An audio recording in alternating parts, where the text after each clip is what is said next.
नमो अरिहन्ताणं नमो सिद्धाणं नमो वायेयाणं नमो वच्छायाणं नमो गोये सव्वसाहुनं मङ्गलं भगवान् वीरो मङ्गलं गौतमोहनी मङ्गलं कुन्दकुन्दार्यो जय धर्मोऽस्तु मङ्गलम् सर्वमङ्गलमाङ्गल्यं सर्वकल्याणकारिकं प्रधानं सर्वधर्माणां जैनं द्वैतो शासनं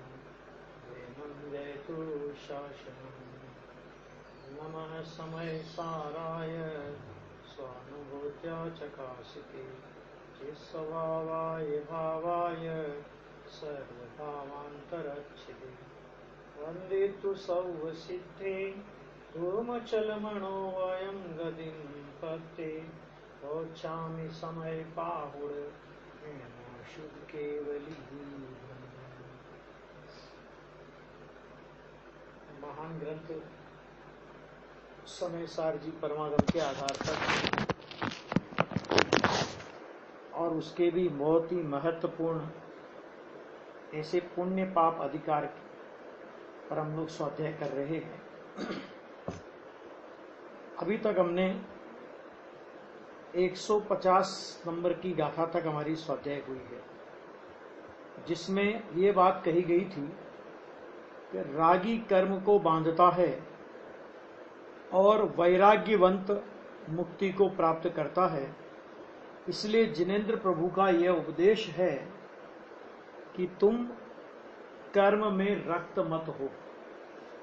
और ये बात आचार्य कुंद देव ने ये कहा था कि हम आगम से ये बात सिद्ध करते हैं कि दोनों प्रकार का कर्म जो है वो बंध का कारण है और बंध का कारण होने से वो निषेध्य है। इस बात की चर्चा काफी विस्तार के साथ अपन लोग कर चुके। इसके बाद अमृतचंद्र आचार्य देव का एक बहुत मार्मिक कलश, जो 103 नंबर का कलश था, उस कलश में भी उसी बात को उन्होंने कहा। इसलिए यह सिद्ध हुआ कि जो इस कलश का जो सार है वो यह आया था, इसलिए यह सिद्ध हुआ कि समस्त कर्म का निषेध किया है और ज्ञान को ही मोक्ष का कारण कहा है। ज्ञान को माने आत्मा को, अर्थात आत्मा के आश्रय को मोक्ष का कारण कहा है। ये बात अमृतचंद्र आचार्य देव ने 145 नंबर की गाथा से लेकर 150 नंबर की गाथा तक का जो विषय आया, उस विषय के फलितार्थ के रूप में उन्होंने ये चर्चा अपने सामने रखी कि कोई भी प्रकार का कर्म हो, वो कर्म निश्चित रूप से निषेध करने योग्य है, करने योग्य नहीं है, बल्कि निषेध करने योग्य है। आगे अपना एक कलश आएगा 108 नंबर का कलश, और उसकी राजमल जी साहब की टीका में इस बात को बहुत अच्छे से उन्होंने उठाया है। किसी ने प्रश्न किया कि व्यवहार चारित्र करने योग्य नहीं है। चलो आप ये कहो, हमें कोई तकलीफ नहीं है, करने योग्य नहीं है, लेकिन उसने शिष्य ने प्रश्न किया कि निषेध करने योग्य भी नहीं है। करने योग्य मत कहो, हमें कोई तकलीफ नहीं, लेकिन आप कम से कम इतना तो रखो कि निषेध करने योग्य भी नहीं है। तो पंडित जी ने बहुत ही अपनी भाषा में कहें तो बिल्कुल अक्खड़ भाषा में जवाब दिया है। अपन लोगों की भाषा में कहें तो ज्ञानियों की तो मस्ती होती है, लेकिन अपने को तो लगेगी कैसी अक्खड़ भाषा बोलते हैं ये पंडित जी। तो उन्होंने कहा कि भाई व्यवहार चारित्र होता हुआ, 3 शब्दों का प्रयोग किया। देखिए, पहले तो कहा होता हुआ, माने ज्ञानी की भूमिका में, सम्य दृष्टि धर्मात्मा की भूमिका में, श्रावक की भूमिका में, मुनिराज की भूमिका में, छठे गुणस्थान तक की भूमिका में ऐसा विकल्पात्मक चारित्र आता है। तो उन्होंने कहा होता हुआ। फिर 3 शब्द का प्रयोग किया जो हमारे लिए बहुत चुभने जैसे शब्द लग सकते हैं किसी को, लेकिन बहुत ऐसे शब्दों का प्रयोग किया तो होता हुआ दुष्ट है, अनिष्ट है, घातक है, इसलिए विषय कसाय के समान क्रिया रूप चारित्र भी निषिद्ध है। ऐसे शब्द का प्रयोग किया, 3 शब्दों का प्रयोग किया। दुष्ट है, अनिष्ट है और घातक है। और ये बात अपने को ऐसा लगे कि पांडे राजमल जी ने कुछ अतिरेक कर दिया, ऐसा नहीं है भाई। प्रवचन सार के प्रारंभ में जहां मंगलाचरण की 5 गाथाओं में सर्वज्ञ देव परमात्मा महावीर स्वामी को नमस्कार किया और भी जितने वंदनीय पद थे उनको नमस्कार करने के बाद आचार्य भगवान ने ये बात कही, जो सराग चारित्र है वो अनिष्ट फल वाला है और वीतराग चारित्र है वो इष्ट फल वाला है। इसलिए सराग चारित्र का हेयपना और वीतराग चारित्र का अनिष्ट उपादेयपना हम प्रतिपादित करते हैं। अभी एक प्रश्न जरा यहाँ पे उठता है, किसी को ऐसा लगे कि भाई वीतराग चारित्र किसी अलग व्यक्ति को होता होगा और सराग चारित्र किसी अलग व्यक्ति को होता होगा, अभी ऐसा नहीं है। एक ही भावलिंगी संत, मुनिराज की मुख्यता से अपन बात कर रहे हैं यहाँ पे, कि एक ही भावलिंगी संत की अंतर्मुख वीतराग परिणति को जो सप्तम गुण स्थान का शुद्धोपयोग है अथवा छठे गुण स्थान में भी मुनिराज की भूमिका में 3 कसाय चौकड़ी के अभाव की शुद्ध परिणति की धारा निरंतर चलती है, चाहे वो विकल्प की भूमिका में हो तो भी वो जो निर्विकल्प आनंद की धारा उनको निरंतर चलती है। तो आचार्य भगवान कहते हैं कि वो वास्तव में वीतराग चारित्र है। देखो 2 बातें समझ लेना। सराग चारित्र, इसमें दो इसमें से अपने को मर्म निकालना है कि सराग चारित्र माने राग सहित का चारित्र। सराग चारित्र का मतलब ये नहीं कहना है उनको कि राग चारित्र है, ये नहीं कहना है, क्योंकि चारित्र है वो संवर और निर्जरा तत्व की श्रेणी में आता है। चारित्र संवर निर्जरा तत्व है और जो राग है वो आश्रव और बंध तत्व है। इसलिए किसी भी प्रकार का राग, अशुभ राग की तो बात ही नहीं है, लेकिन किसी भी प्रकार का शुभ राग वास्तव में वो चारित्र नहीं है। पहले तो ये बात बहुत अच्छी तरह से समझ लें, चारित्र नहीं है, लेकिन चूंकि उस राग परिणाम के साथ में आत्मा की अंतरोन्मुखी वीतराग परिणति विद्यमान है तो वास्तव में वो चारित्र है।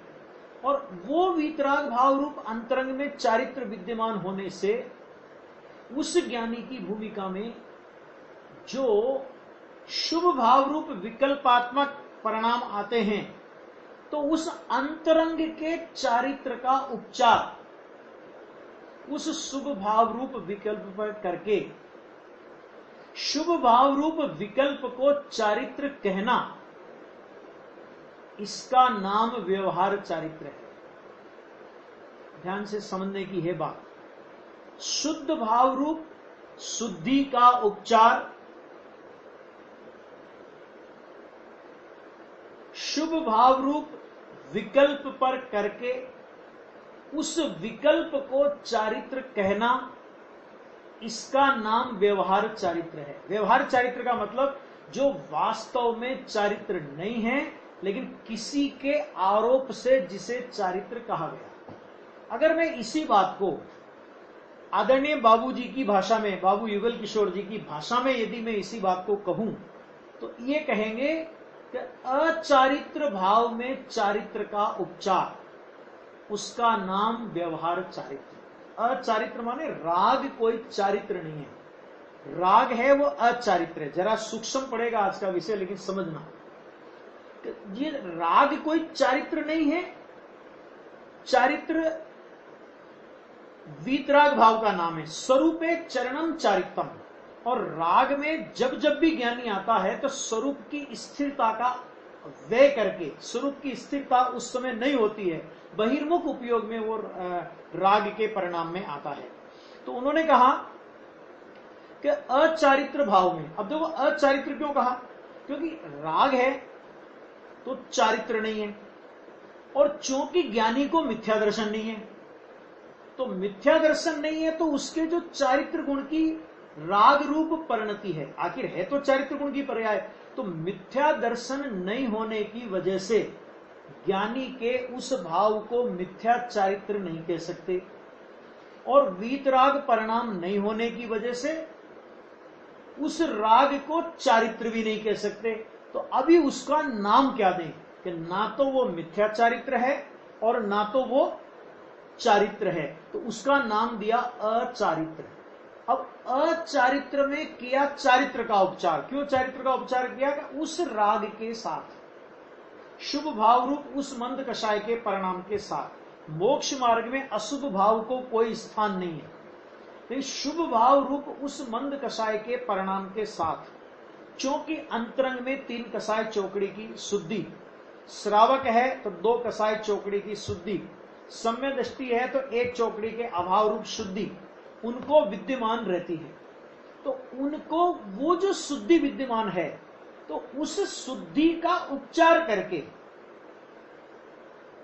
उसको चारित्र कहा जाता है। गुरुदेव श्री इसके लिए एक बहुत अच्छा उदाहरण देते थे कि जैसे अपने मामा जी हो, मामा जी और रियल मामा जी हो, और रियल मामा जी के साथ में पड़ोस का कोई नाई हो जो उन मामा जी के पड़ोस में रहता, अपने अपने ननियाल के पड़ोस में रहता है, और मामा जी के साथ में वो भी आया, तो मामा जी के साथ में आया तो उसे भी मामा जी कहा जाता है।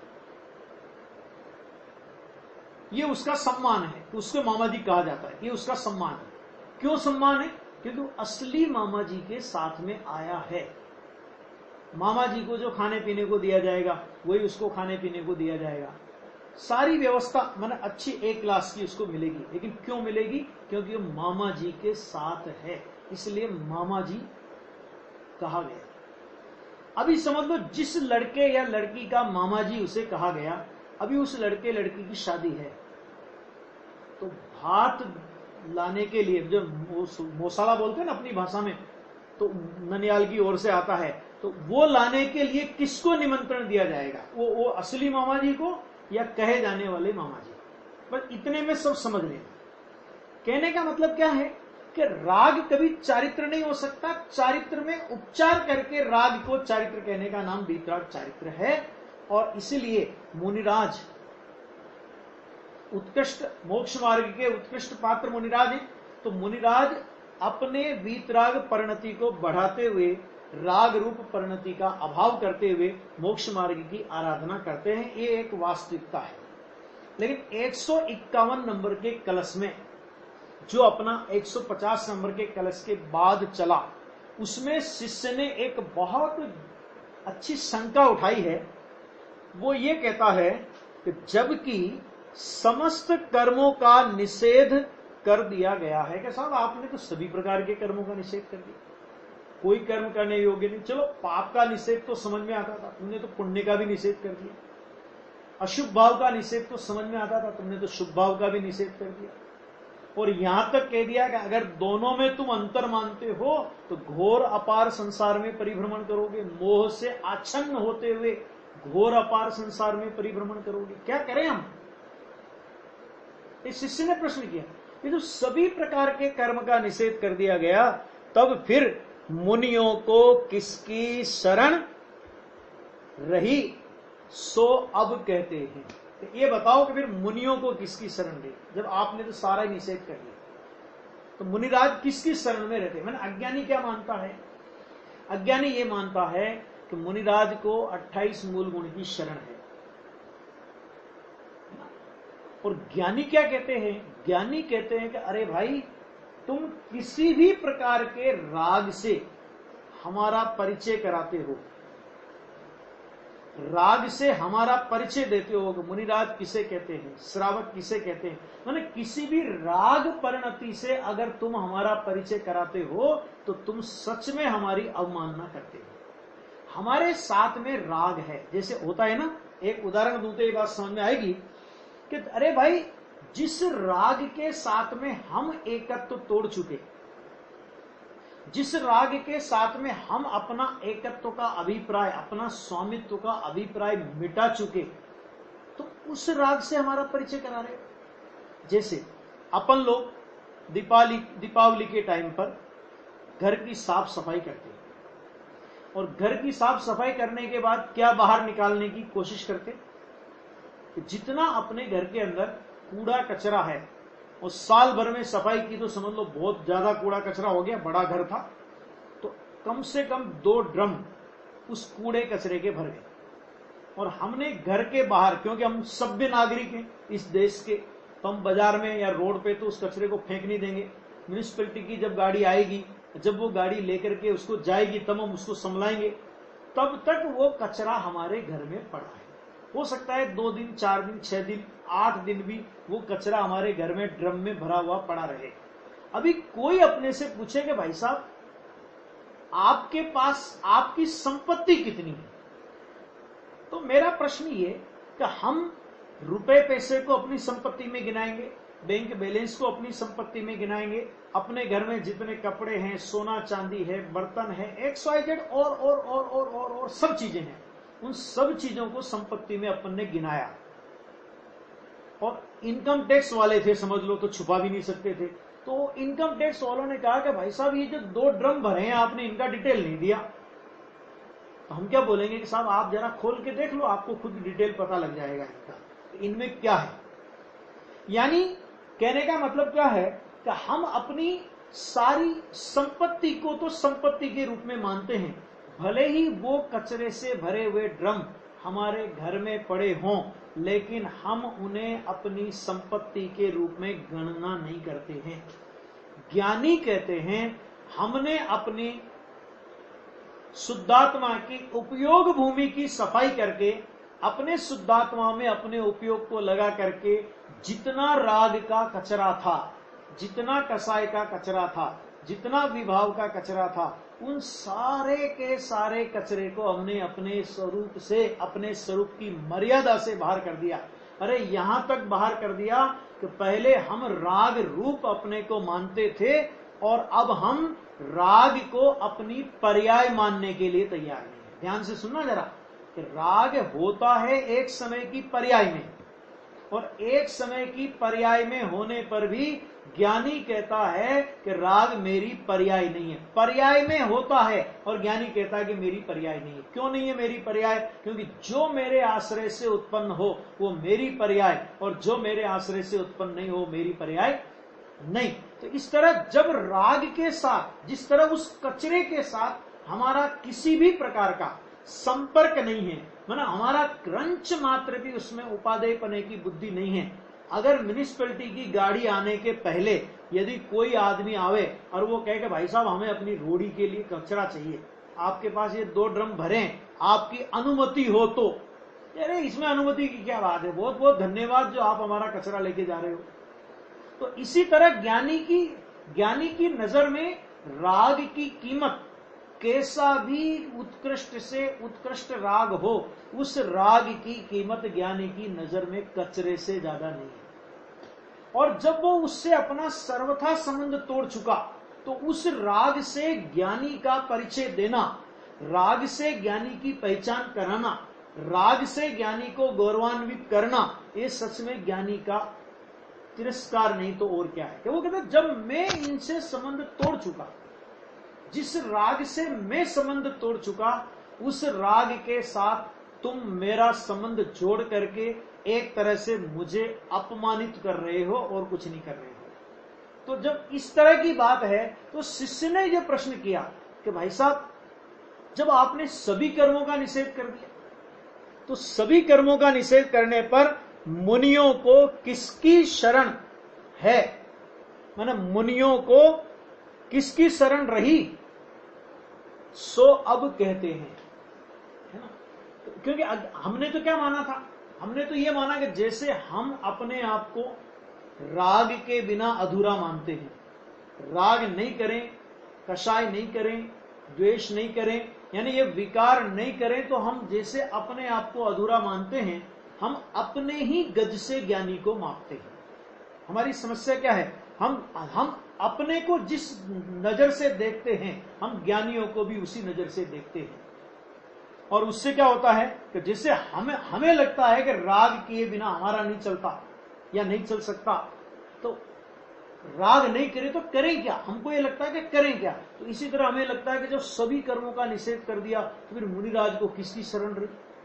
यानी हमने क्या माना था, हमने ये माना कि मुनिराज को, ये जो उनको भूमिका में राग आता है ना, कि राग की शरण मुनिराज को है, ऐसा हमने माना था। इसलिए ये समझ लो, ये सारे जगत के अज्ञानी जीवों का प्रश्न है। ये आचार्य अमृतचंद्र देव ने खुद प्रश्न उठाया और खुद ही अज्ञानी के उस प्रश्न का उत्तर उन्होंने दिया।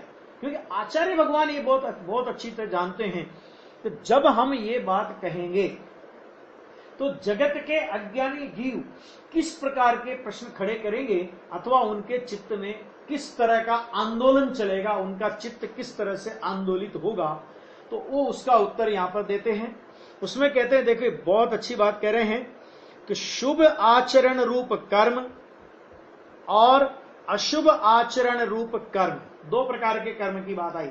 शुभ आचरण रूप कर्म और अशुभ आचरण रूप कर्म, ऐसे समस्त कर्म का निषेध कर देने पर।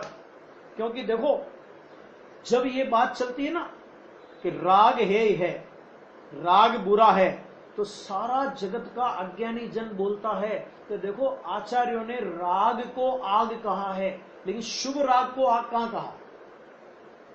राग को कुटेव कहा है, लेकिन शुभ राग को कुटेव कहां कहा। राग सहित जग में रुल्यो, मिले सरागी देव, वीत राग भेंट्यो अबे, मेटो राग कुटेव। तो उन्होंने कहा कि राग को कुटेव कहा, शुभ राग को कहां कहा। ये राग आग दहे सदा, कि राग की आग दहती है, तो भाई साहब शुभ राग की बात तो लिखी नहीं इसमें। मैंने कहा भाई शुभ राग की बात नहीं लिखी तो अकेले अशुभ राग की बात भी तो नहीं लिखी। आप फिर इसका अर्थ अकेला अशुभ राग ही है ऐसा कैसे करते हो। अरे आग आग है, नीम की आग जिस तरह हमारे शरीर को जलाती है, उसी तरह चंदन की आग भी जलाती है। हाँ, ये बात अलग है कि चंदन की आग में जलता हुआ कोई अपने को गौरवान्वित अनुभव करे तो उसका हम कोई कुछ नहीं कर सकते। वो कहे वाह कोई बात नहीं, मैं जला तो कोई बात नहीं, चंदन की आग से तो जला हूं ना। अगर ऐसा अपने आप को चंदन की आग से जलने पर कोई अपने को गौरवान्वित अनुभव करे तो उसका कोई इलाज नहीं है। नहीं तो जैसा फफोला, जैसा थोड़ा जो भी बोलते हैं अपन, कि वो ये नीम की लकड़ी से जलने पर जैसा फफोला हाथ पैरों में होगा, वैसा ही चंदन की आग में जलने पर होगा। और ऐसा भी नहीं है हॉस्पिटल में चाहे चंदन की आग से जला हुआ जाए, चाहे नीम की आग से जला हुआ जाए, जलने वाले का ट्रीटमेंट एक ही प्रकार का होता है। तो चाहे तुम शुभ राग से जले हो, चाहे तुम अशुभ राग से जले हो, लेकिन शुभ और अशुभ दोनों राग की आग की भट्टी में जलने वालों के लिए एक ही ट्रीटमेंट है, और वो है अपने चैतन्य वाटिका में अपने चैतन्य के शीतल फव्वारे के अंदर जाकर के बैठ जाना। इसके अलावा कोई दूसरा उपाय नहीं।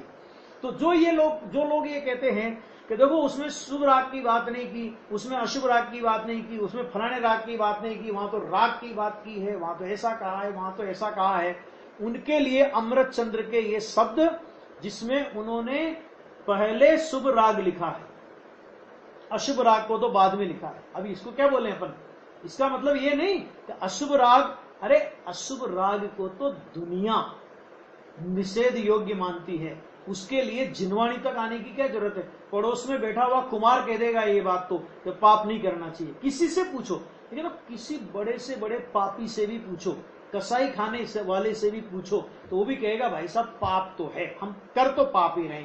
मैंने वो पाप, वो भी पाप कहेगा। मैंने पाप का निषेध, भले वो पाप कर रहा हो, लेकिन पाप का निषेध का स्वर वो तो पूरी दुनिया में आपको सुनाई देगा। लेकिन पुण्य भी निषेध करने लायक है, शुभ भाव भी निषेध करने लायक है।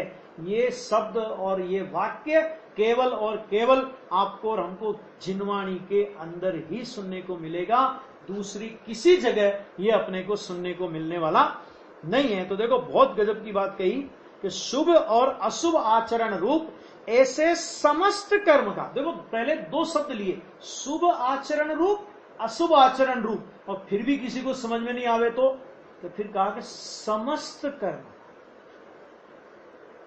कोई कर्म बाकी नहीं बचा। समस्त कर्म का निषेध कर देने पर इस प्रकार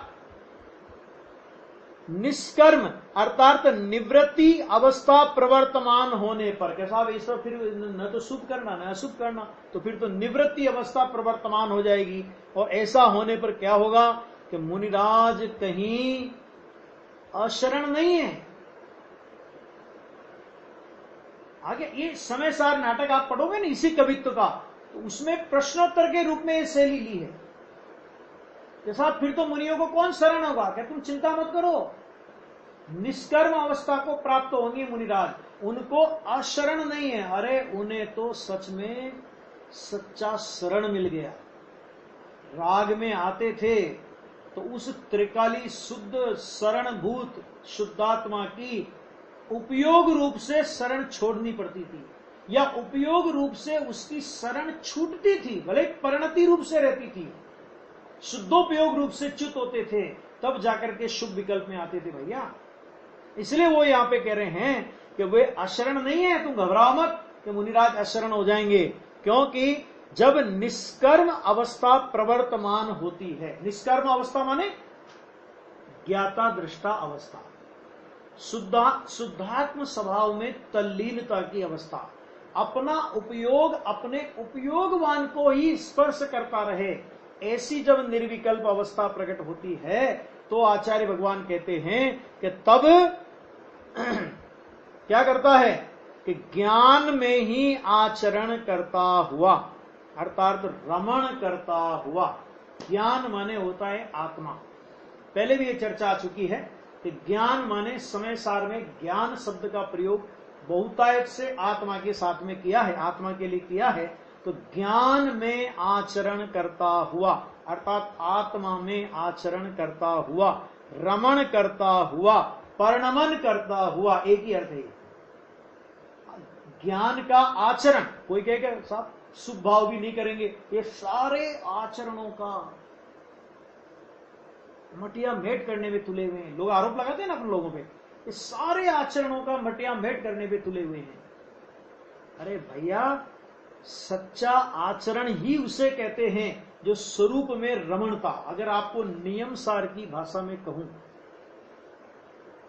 परमार्थ प्रतिक्रमण अधिकार है नियम सार में, और 81 नंबर की गाथा के बाद का एक प्रकरण है, उसमें लिखा सभी प्रकार के अनाचरणों को छोड़कर मैं आचरण में प्रवृत्त होता हूं। क्या मतलब इसका? किसे कहते हैं अनाचरण, किसे कहा वहां पे? सुनने पर धरती हिल जाए ऐसा है वचन आचार्य देव का। समस्त अनाचरण, अनाचरण माने हम तो जो पापाचरण है उसको अनाचरण समझते हैं। अरे वो तो अनाचरण है ही, अनाचरण क्या, उसको तो दुराचरण कहो। लेकिन वीतरागी संत कहते हैं कि हमारी भूमिका में, हमारी भूमिका के योग्य जो ये महाव्रतादि का विकल्प आता है, हम इसे भी अनाचरण समझते हैं, और इस अनाचरण को छोड़ करके हम आचरण में जाते हैं। इसका नाम है प्रतिक्रमण। क्या मतलब कि मुनिराज जब सप्तम गुणस्थान में जाते हैं तो कौन से गुणस्थान से जाते हैं? छठे गुणस्थान से, क्योंकि आए कहां से थे? सातवें से गिर करके छठे में आए थे। अब छठे से चढ़ करके सातवें में जाते हैं, तो छठे गुणस्थान में कौन से भाव होते? तो जिन भावों को छोड़ के जाते हैं, तो जिन भावों को छोड़कर सप्तम गुणस्थान होता है, यानी जिस विकल्प को छोड़कर निर्विकल्प दशा का जन्म होता है, निर्विकल्प दशा की उपलब्धि होती है, सप्तम गुणस्थान का शुद्धोपयोग प्रकट होता है। आचार्य भगवान कहते हैं छठे गुणस्थान में छोड़े जाने वाले उन भावों को हम अनाचरण कहते हैं। अनाचरण माने निश्चय आचरण नहीं, व्यवहार आचरण को व्यवहार आचरण, जिसे जिनवाणी व्यवहार आचरण कहती है, निश्चय उसे अनाचरण कहता है। यहां कहा कि ऐसे समस्त प्रकार के कर्मों को छोड़ेगा तो क्या करेगा वो? कि ज्ञान में आचरण करता हुआ, अर्थात अपने स्वभाव में आचरण करता हुआ, अपने स्वभाव में रमण करता हुआ, अपने स्वभाव में परिणमन करता हुआ, ज्ञान में सब जगह लगा लीजिए, ज्ञान में आचरण करता हुआ, फिर लगाओ ज्ञान में रमण करता हुआ, आगे और लगाओ ज्ञान में परिणमन करता हुआ। आचरण किसमें? ज्ञान में। रमणता किसमें? ज्ञान में। परिणमन किसमें? ज्ञान में। तो अब बताओ, ज्ञान में अर्थात आत्मा में आचरण, आत्मा में रमणता और आत्मा में परिणमन, तो जैसा आत्मा है वैसा ही आचरण होगा, वैसी ही रमणता होगी और वैसा ही परिणमन होगा। उसे आत्मा का आचरण, उसे आत्मा की रमणता और उसे आत्मा का परिणमन कहेंगे। विकल्प मात्र आत्मा का आचरण नहीं, आत्मा की रमणता नहीं, और ये सच तो ये तो वो आत्मा का परिणमन है। आत्मा का परिणमन आत्मा जैसा होता है। तो वो यहां पे कह रहे हैं कि परिणमन करता हुआ ज्ञान ही उन मुनियों को शरण है, अर्थात मुनिराज अपनी आत्मा की शरण में हैं, कहीं मुनिराज अशरण नहीं है। सच्चाई यह है कि जो मुनिराज को अशरण मानता है वो खुद अशरण है। मुनिराज अपन लोगों को क्या लगता है? मुनिराज माने विश्व का ऐसा वैभव, विश्व का वो तत्व कि जिनसे बड़ा सुखी, अर्यंत और सिद्ध को छोड़ दो, तो जिनसे ज्यादा सुखी विश्व में कोई नहीं। अरे चक्रवर्ती का मुकुट, जिनके चरणों की धूल को अपने मस्तक पर चढ़ाकर अपने को गौरवान्वित अनुभव करता हो, उन मुनिराजों की दशा तो अद्भुत दशा है। गंधर्व परमात्मा का नमस्कार जिन भावलिंगी संत मुनिराजों के चरणों में पहुंचता हो, वो सामान्य दशा थोड़ी होती है। इसलिए कहते हैं कि ऐसे मुनिराज को तो वो शरण है। तुम मुनिराज को अशरण देखते हो तो इसका मतलब यह कि तुम खुद अशरण हो। तुम मुनिराज को बेचारा देखते हो, बेचारे मुनिराज, बेचारे मुनिराज। हमको अरे मुनिराज दया के पात्र, दया के पात्र दीन और दुखी होते हैं। जो दीन और दुखी होते हैं वे दया के पात्र होते हैं। हम मुनिराज पर दया करते हैं तो हमारी ये परिणति देख करके मुनिराजों को हम पर दया आती है। तो ये कैसे जगत के जीव हैं तो जो हमें दीनहीन समझ रहे हैं, हमें इनकी इस अज्ञानमय परिणति को देख करके दया आती है। मुनिराज को बेचारा कहने वाला वो खुद बेचारा है, बहुत दुखी। कितना उपसर्ग है। मुनिराज को उपसर्ग में देखने वाला वो खुद उपसर्ग में है, अपनी आत्मा पर मिथ्यात्व का उपसर्ग कर रहा है। वो मुनिराज को दुखी देखने वाला अपनी आत्मा को दुख समुद्र में डुबो रहा है। आचार्य भगवान कहते भाई मुनिराज को तो उस ज्ञान का अर्थात उस आत्मा का शरण है।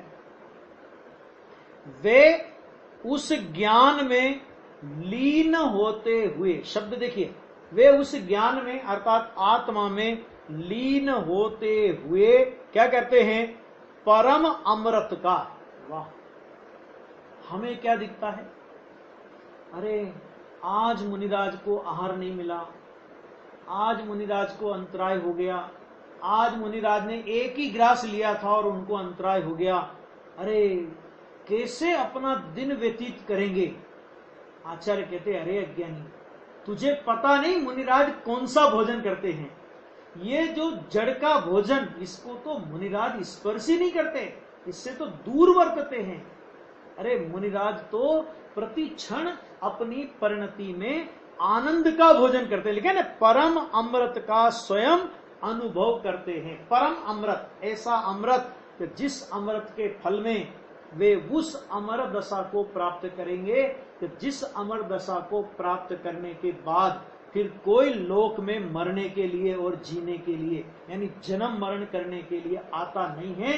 ऐसी अद्भुत दशा को मुनिराज इसी भाव में अथवा एक दो भाव में प्राप्त करेंगे। क्यों? क्योंकि वो केवल ज्ञान की तलहटी में खड़े हुए भावलिंगी संत हैं। ये एक बहुत मार्मिक चर्चा इस कलश के अंदर आई। देखो, स्वाद लेते हैं, हमें तो रोटियों का स्वाद दिखता है, हमें पकवानों का स्वाद दिखता है कि जिस स्वाद का 6 घंटे बाद की पर्याय हमारे सामने आ जाए तो हम हाथ धोते हैं और वो हमें स्वाद दिखता है। कितना टाइम लगेगा? जो हमने भोजन किया 6 घंटे। गुरुदेव श्री तो बोलते थे कि ये शरीर एक ऐसी मशीन है कि किसी भी मशीन में आप कोई भी चीज डालो वो उसका बढ़िया रूप बना करके आपको देती है। कच्चा मटेरियल डालो तो उसका पक्का मटेरियल बना करके अपने को देती है। लेकिन ये शरीर एक ऐसी मशीन है कि तुम इसमें कितने भी बढ़िया से बढ़िया पकवान डालो, मिष्टान डालो, कुछ भी डालो, और जो तुमने बहुत शौक से, बहुत मजे से चटकारे ले करके जिसका स्वाद लिया, 6 घंटे बाद की उसकी पर्याय का वर्तमान में विचार भी आ जाए, नाम नहीं लेना चाहता मैं, लेकिन भोजन करते हुए 6 घंटे बाद इसकी पर्याय क्या होगी, यदि उसका विचार भी आ जाए तो मुंह का ग्रास बाहर निकल पड़ेगा और उसे हम भोजन समझते हैं। मुनिराज का भोजन उसे हम समझते हैं, उस आहार के टुकड़े को हम मुनिराज का भोजन समझते हैं। अरे वो तो मुनिराज के पड़ोसी का भोजन है। मुनिराज तो आत्मा का नाम है, 3 कसाई की परिणति, अभाव की परिणति का नाम है। मुनिराज तो उस अतीन्द्रिय आनंद का भोजन करते हैं जिसमें उनको बाहर में कदाचित 6 महीने तक आहार का योग नहीं बना, अनेक प्रकार की अंतराय बाधाएं आई, तो भी जिनके शरीर पर जरा सी सिकन नहीं आती, वो अतीन्द्रिय आनंद के भोजन से इतने तृप्त रहते हैं कि उसका हम कल्पना भी करना हमारे लिए बहुत दुर्लभ है। देखो यहां पे भावार्थ पढ़ लेते हैं कि किसी को यह शंका हो सकती है कि जब सुकृत और दुष्कृत दोनों का निषेध कर दिया है तब फिर मुनियों को कुछ भी करना शेष नहीं रहता। वो तो निष्कर्म हो गए बिल्कुल। अपन कहते हैं ना भैया अभी तो लॉकडाउन चल रहा है ना, घर में रहें तो सुहाता नहीं, बाहर जाएं तो पुलिस वाले डंडे मारते, करें क्या, हम तो निष्कर्म हो गए। अभी ये सारी लोगों की ये शिकायत है, अरे निष्कर्म क्यों हो गए? तुम सच में इस समय अपना शुद्धात्मा के अवलंबन रूप कार्य करो ना। बाकी तो जब ये लॉकडाउन खुलेगा तो पाप के धंधों से फुर्सत नहीं मिलेगी। अभी हमारे सौभाग्य से हम अपने लिए हम इन्हीं निवृत्ति के काल को हम सौभाग्य के दिन क्यों नहीं समझते कि हमें आज ये अवसर मिल गया कि अगर हम अपनी आत्मा की आराधना उपासना करना चाहें तो एक अवसर मिला। बाहर की परिस्थिति तो पुण्य पाप के उदय के अनुसार है, उसमें आप क्या कर सकते हो? जिसमें कुछ नहीं कर सकते उसमें माथा मारते हैं। और इस निवृत्ति के काल में हम अपनी आत्मा के लिए अपना समय निकाल करके अपना स्वाध्याय, मनन, चिंतन, आत्मा के आश्रय का प्रयोग हम कर सकते हैं, लेकिन हम वो नहीं करेंगे। तो क्या कहते हैं यहाँ पे कि वो मुनियों को कुछ भी करना शेष नहीं रहता, इसलिए वे किसके आश्रय से या किस अवलंबन द्वारा मुनित्व को पालन कर सकेंगे? आचार्य देव ने उनके समाधानार्थ कहा है कि समस्त कर्म का त्याग हो जाने पर ज्ञान का महाशरण है। आ गया? ज्ञान का महाशरण है और उस ज्ञान में लीन होने पर सर्व आकुलता से रहित परमानंद का भोग होता है। जिसके स्वाद को ज्ञानी ही जानता है। वो लोग में नहीं कहते बंदर क्या जाने अदरक का स्वाद, ऐसे लोक में कहावत है, अपने को तो नहीं लेना है स्वाद उसका, लेकिन बंदर क्या जाने अदरक का स्वाद ऐसा लोक में बोलते हैं। इसी तरह ज्ञानी की उस आनंदमय परिणति का स्वाद अज्ञानी क्या जाने। अगर ज्ञानी की उस परिणति का स्वाद जानना हो, अरे सिद्ध भगवान सिद्धालय में क्या करते रहते हैं, अगर ये जानना हो तो हमें भी अपने जीवन में सम्यक दर्शन को उपलब्ध करना ही पड़ेगा, इसके अलावा कोई उपाय नहीं है। अज्ञानी जीव, अज्ञानी कसाई जीव कर्म को ही सर्वस्व जानकर उसमें लीन हो रहा है, ज्ञानानंद के स्वाद को नहीं जानता।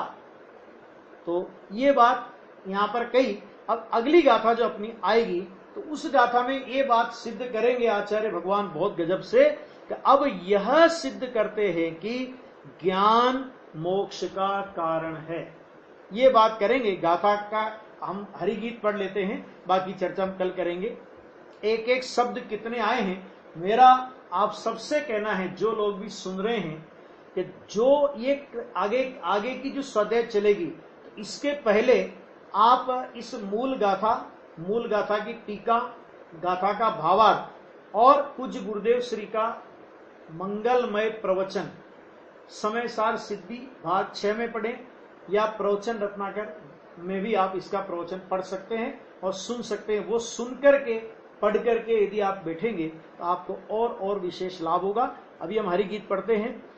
परमार्थ है निश्चय समय शुद्ध, केवली मुनि ज्ञानी है, तिष्ठे जो उसही स्वभाव मुनिवर, मोक्ष की प्राप्ति करे। इस प्रकार ये 151 गाथा का हरि गीत हमने पढ़ा, और इस हरि गीत पर हमारी स्वाध्याय जो है वो कल आगे और बढ़ेगी। हम इस स्वाध्याय को आगे क्रम में हम और बढ़ाएंगे। अभी की चर्चा यहीं विराम लेते हैं।